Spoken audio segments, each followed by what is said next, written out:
when I was back at school, I was a pastor all through my college days. So I remember I was going for NYSC. I'd graduated really well. I wasn't first in class. You know all those ones? I would never tell my children I came first. It never happened.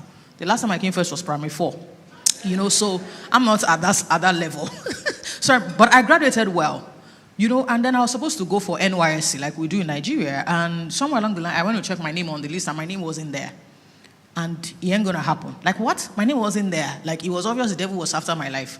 So I went to the office where they publish names, and finally I saw that a particular woman had made an error. So in my class, there were 2 Alabis. That's my surname. While she was typing, she had typed that other Alabi's name, and she wanted to type my name and then Control, Alt, Delete. I think she thought she was duplicating it. So I didn't go and serve. 1 year was out of my destiny. Do you understand? Because call-up list had come out, I wasn't there, and there was nowhere Abuja had sent it. It was the end. So I was looking at the woman in the face. I didn't give her a piece of my heart. I gave her my heart. I gave her all. She inherited my heart. There was nothing I didn't say. I was in my final year. I was 20 or 21, something in that direction. And you know, there's a way you would insult someone, and you'll be speaking big English, and you'll be saying to yourself, I didn't even know that I understood English like this. Does it happen to you? Are you that vain? You know, you just you won't know. You know, I was speaking English. So that scenario passed. And then I left. I gave her all my heart. I was heartless when I was done. And I was going to my hostel. Remember, I was a pastor. That happened on a Wednesday. So Sunday, I was in church to preach. In the presence of God, anointing was flowing anyhow. So after service, one gentleman just came and said, he's been the best worker in my fellowship for about 3-4 years. So he just came and said his mother wanted to see me. Wait, now let me finish the story. True life, oh. Eshu gets me. I'm saying, oh, gets me. So he just came and said his mother wanted to see me. So, anointed woman, Katrin Kuhlman, I was following. Protocol members were behind me. But I'd removed my glasses. I'm telling you the truth. I went to Alabi University. You know, I'd removed my glasses, so I was following him to the car. So, you know, protocol people were behind me. We were just going. Because I liked the guy, so I was going to meet his mother. So, you know, when we got to the car, my face started showing me that something is happening. But, you know, I wasn't wearing my glasses. So I didn't see. You know, when the devil wants to disgrace you, it's full disgrace. So by the time I got to the car, I didn't even remember, but I knew I'd seen her face before. Good afternoon, ma. No, I'm greeting her new. Good afternoon. You know, I sure knew that I'd seen that face before. So I knelt down like a Yoruba girl, as if I had home training. With me that I just insulted somebody. I knelt down as if I had home training. I knelt down. As I knelt down like this, in the day King Uzziah died, Isaiah saw the Lord. As I knelt down, my eyes of understanding was enlightened.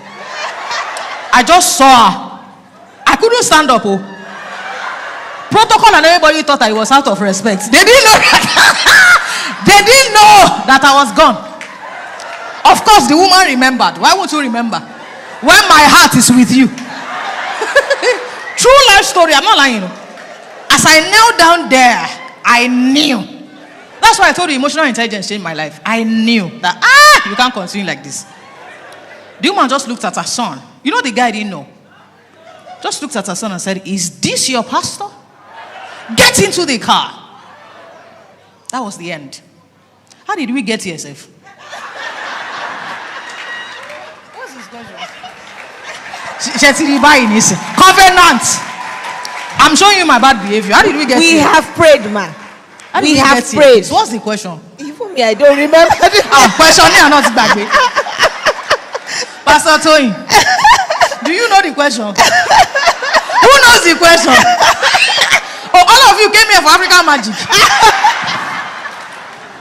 Thank you, ma. Okay, this is the very last one. Yeah. This is the very last one.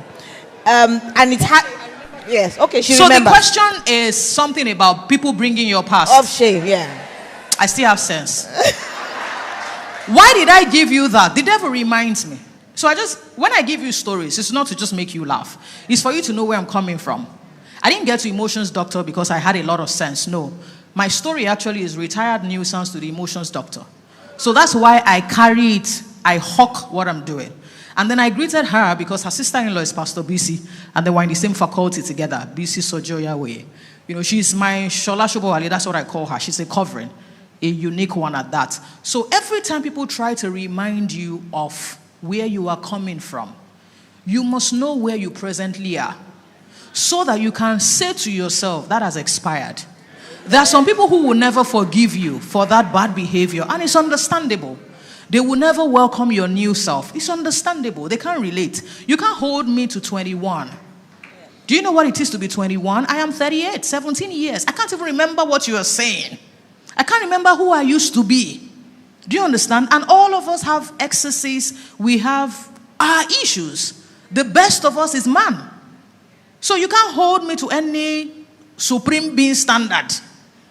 No, it's very unfair and unkind. So when they publish the past records, I just give them my report card. Hallelujah.